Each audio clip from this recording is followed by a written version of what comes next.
Okay, today we're going to be rebuilding an ALH TDI injector. This is one that I just rebuilt. It has a brand new nozzle on it, and let's go ahead, and what you'll do is when you pull these out, you'll want to put them in vice grips here and crack the top open. Once you do that, you'll have a plethora of small pieces here, and then you're going to take all those pieces and you're going to put a can of diesel purge and you're going to toss them in. This is some diesel purge in here. You'll notice it's got a lot of sediment and buildup there, and then what happens is after a while it'll start looking more like this one, more clear. You can go to increasing clarities. This one once again was soaking for a couple days. I let them soak in there. Once you get them out, you're gonna want to wipe them down. You're gonna have a lot of carbon build up in all sorts of different places. Once you get them super clean like this, you can see this is nice and shiny now. You wipe everything down, and then I'll show you the order in which things go. So there's the only thing that looks identical are these two little spacers here. If you get in close, you can see that this one on the left has little abrasions left to right, and this one has actually circular abrasions. So this one's going to go up in the front, this one goes at the very back. So what happens is we have the small spring at the back, and this is actually a spacer. You might even have more than one of these if your spring was rated not very good. And then comes this. We are going to, this guy goes inside that spring, just like that.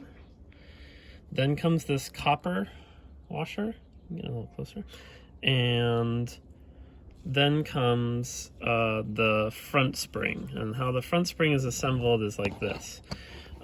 You have this guy right here, the biggest washer, so to speak, goes backwards, so the smaller part faces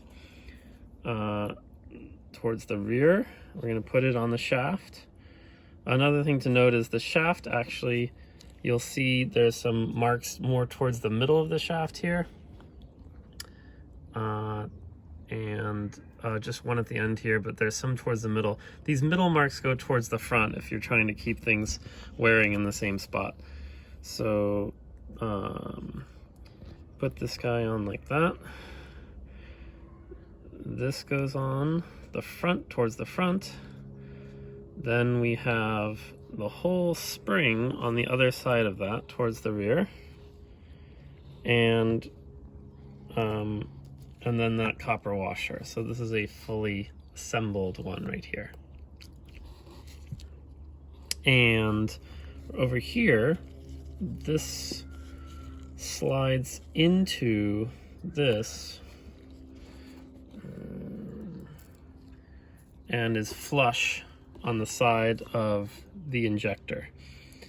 On the other side, this will be facing the back body, which fits in here, and you'll see that these are actually offset, so you can't mess it up, but there's a hole right here that aligns with that hole right there. That's the return hole. Okay, so let's put all these guys in here first. First we do this guy. Sometimes if you get a little grease or a little oil, you can get it to stick to the spring. I'm just gonna toss mine in there, and if I look down in there, you probably can't see that, but if I look down really in there, I can see it. It's fitting really well. Now comes the rest of the smaller spring. There is a smaller diameter tube in there for that spring. It's in there now. And now we're going to take the whole larger assembly with the copper washer, the furthest thing back. I'll slide that all in there. All right, that's looking pretty good. And next comes this big guy.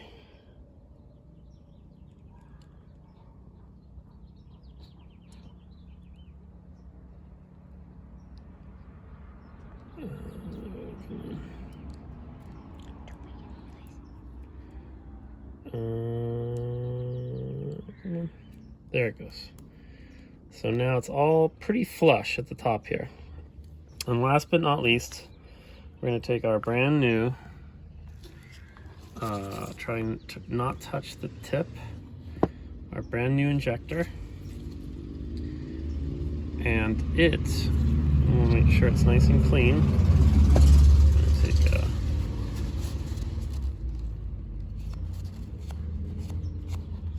That looks good to me. Okay, that's nice and shiny. I'm going to take that, and you'll notice that there's the return right there. You want to make sure it's going there.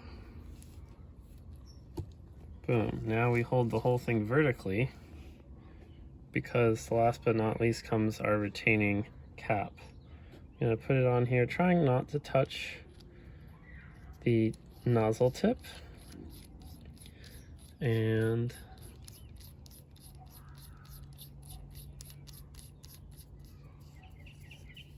tighten it up.